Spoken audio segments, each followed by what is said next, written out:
Hello everybody, welcome to Short Shot Archery. Anthony here, and in this video I'm going to be sharing with you the upgrades to the shooting shack. I guess we're on version 3 now, so we finally got some windows in and we're going to go and check this out. So let's take a look.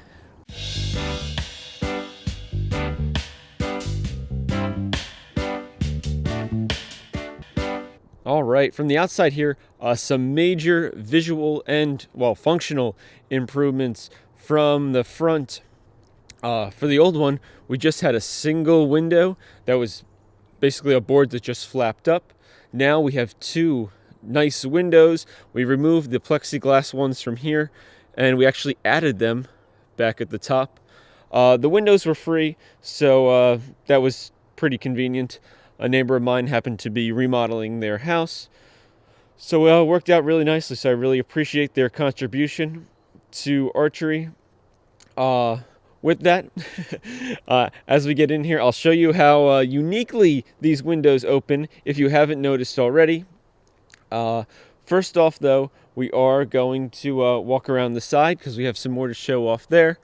But overall, not too bad of a job. Remember, this is a shooting shack here. I heat it up with a heater that's meant for houses, and I just shoot arrows out of it. This is not a permanent structure. It just kind of sits here. So it doesn't have to be perfect, so don't judge too harshly. We did, try to seal everything in. Of course, they are screwed in too, and there's screws underneath this. Look, you can see some of them here. Other than that, though, not too bad. As we move on to the side here, look at this. We have a nice window here. This one technically does open. It has a screen. We probably won't open it too much because it doesn't open well. Out of the 3 windows, this is the worst one. It also doesn't have a bottom. We kind of had to jerry-rig our own little thing to make that work. We had to put a new piece of wood on the outside because of how we redesigned it for the window to fit. We still have our piece of plastic here, and we took out the piece of plastic that was here, which is actually nice because if we turn around in the winter, you see the sun's coming around. When it gets to about here in the winter, that sunlight shines right through this top here, and it just hits me right in the face. So I end up having to wear sunglasses inside so that I can shoot. So putting that piece of wood there solves that problem. So let's go inside the shooting shack now. For some reason, it actually feels larger in here, and I'm guessing that's having to do with the windows on 2 of the 3 sides now. I have a skylight that I'm going to probably stick in here. I'm going to use that as a permanent sealed window. That will be a future upgrade. Other than that, though, we'll move over to this side window I was talking about. Since it has no bottom, we have a piece of 2x4 here, piece of wood, creating our bottom, and we basically, it looks like there's a gap, but there's actually silicone there. The light's just shining through it, and we kind of sealed it up that way.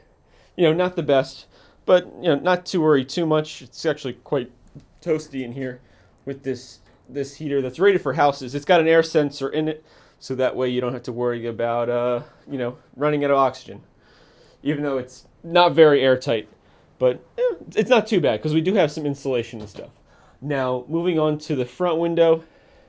This is the main one I'm shooting out of.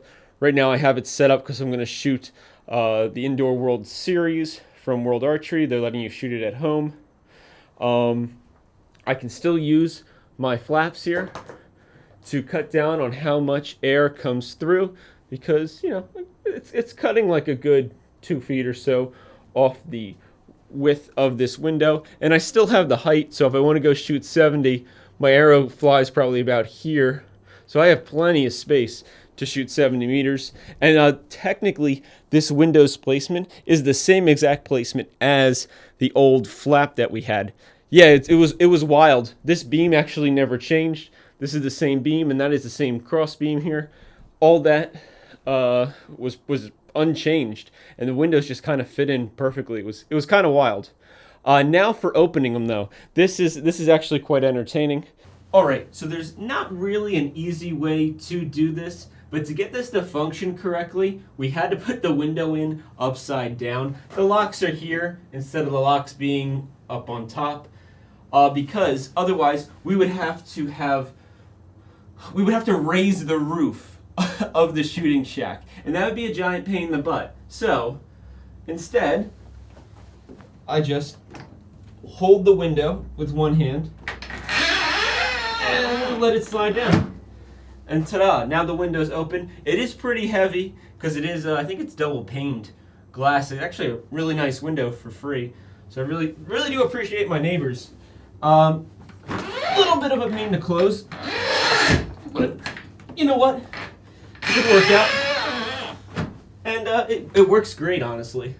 I'm really happy with it. The only thing better would have been if I had these in the beginning. I would have designed this so that they open and close the correct way instead of upside down. But, you know, I still feel super fortunate to have this to start with. I know a lot of people don't have an opportunity like this to have a shooting shack anywhere, especially on their own piece of property where they can shoot and not have to worry about anything and just walk outside their house. So I do really appreciate, my good fortune in this.